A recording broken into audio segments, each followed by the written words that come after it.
because reality is finally better than your dreams. Of course, he also wrote Green Eggs and Ham. Dr. Seuss was a romantic.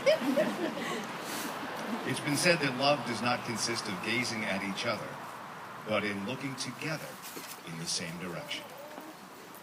Know that the direction the road bends may not always be straight or smooth, but that you as a team will far more easily sail over the rough spots. You've already begun to make a life with each other. You've already had some practice at overcoming challenges by working together. Moving to Frostburg wasn't the most convenient lifestyle change. Mike, you drove an hour and a half each way to work every day just to make ends meet. And for Corinne, the challenge of spending time apart each day during those long commuting hours, especially in a strange place, couldn't have been easy. Already you have overcome hurdles because you have known love. And certainly the dinner conversation couldn't have been easy. Mike, when you would ask Corinne how her day was, the answer would come back most times. That indeed is love. Now you have embarked on another of life's adventures as you make your home in Northampton together. And that's what marriage is all about. Seeing it all through, whatever comes your way, as long as you do it together. So we're here in the presence of your friends, your families, to make official what you already have so clearly demonstrated to each other, your desire to spend your lives as one. Corinne and Michael, you have written your own vows, and I'd like to invite you to now speak them to each other. Michael, you go first.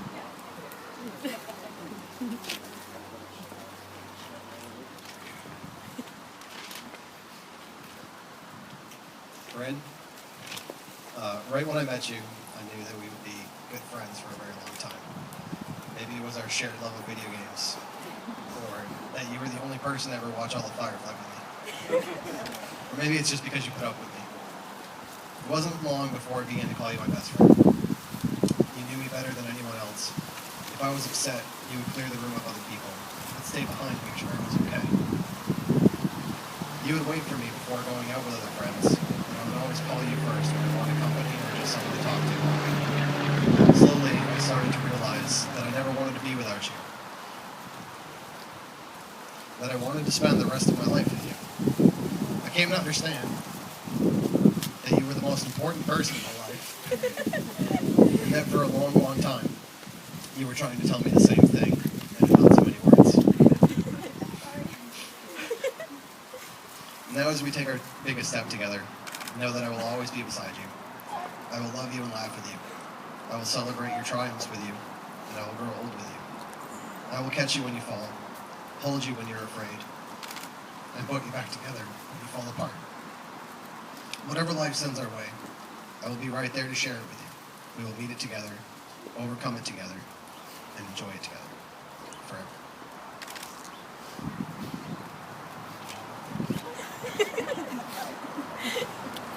Well, I'm feeling this topic.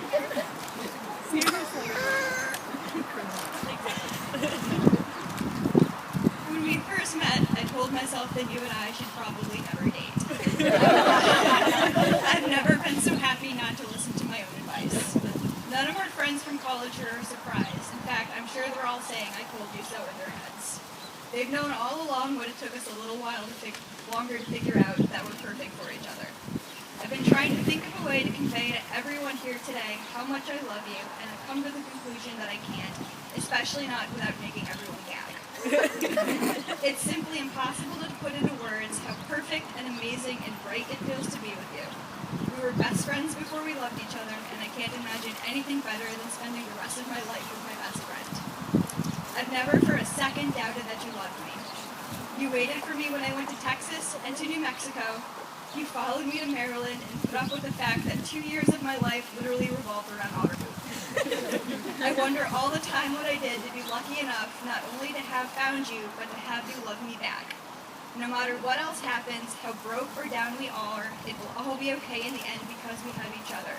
I promise that I will love you until the day that I die, and if it can be arranged, even beyond that.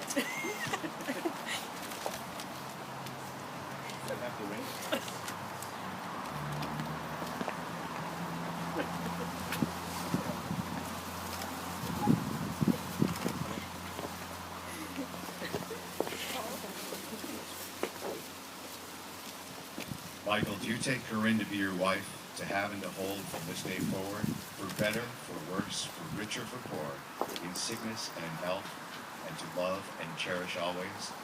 Thank you.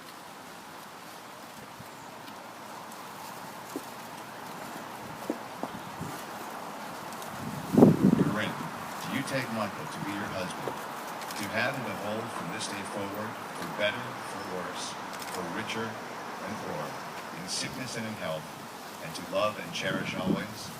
I do.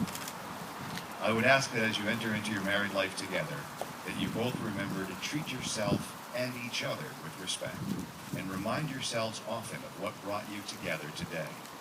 Give the highest priority to tenderness, gentleness, and kindness that your marriage deserves. Always focus on what is right between you, and be able to forgive.